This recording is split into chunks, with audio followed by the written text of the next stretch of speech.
Kaakit-akit, kapansin-pansin ang dala nito sa kutis dahil ang dala nito ay napakaganda ng dalang bitamina, vitamin A, vitamin C, vitamin E. Ang papaya, kay ganda ng dala sa ating balat. Dito nga po sa pinakapapaya, kukuha lamang ako ng kaunti lamang po. Nakadepende na rin po sa dami ng ating kakailanganin. Kumuha rin ako ng paglalagyan at yung pagsasalaan, kumuha lamang ako ng kaunting papaya lang po yung hinog ang ating gamitin.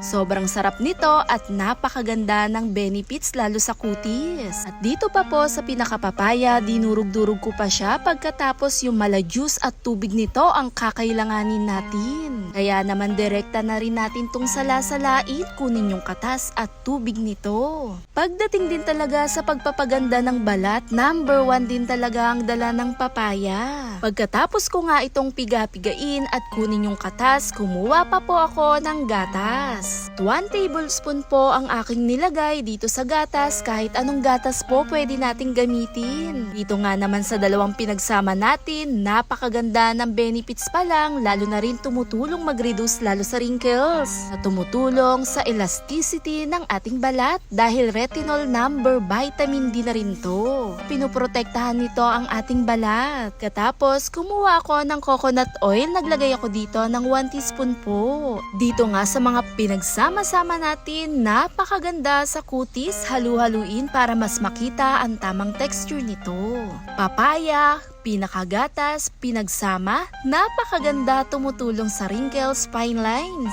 Dahil mayaman to sa collagen. Kasama na rin ang coconut oil na nagbibigay moisture, lambot, kinis sa kutis. Kuha lamang ako ng paglalagyan, pang araw-araw, matagal magagamit. Kumuha ka ng maliit na bulak, pinagsama-sama natin, sausaw lamang ito. Dahan-dahan natin ilagay, i-relax sa ating balat, lalo sa muka. Napakakinis ng resulta, gustong-gusto ko yung pinaka-effect nito. Dahil dito nga sa aking ginamit, talagang nakita ko yung pinakalambot, kinis sa kutis. Dahil na rin sa vitamin A, vitamin C, vitamin E, ang papaya, number 1 din talaga tong antioxidant na tumutulong magbigay moisture na pinapabagal nito ang pagtanda ng kutis. Dahil na rin naglalaman to ng enzyme na maaaring magpalakas sa produksyon ng collagen sa kutis natin, kaya nagmumukha siyang bata. Dahil pinapabagal nito ang pagtanda ng ating balat dahil nagbibigay ito ng moisture. Panatilihin lang nating moisture, hydrated ang kutis, napakaganda ng effect din talaga sa ating mga balat. Tumutulong tong pangalagaan, protektahan ng balat, lalo na rin yung nagkakaroon ng dry o hindi nating gusto.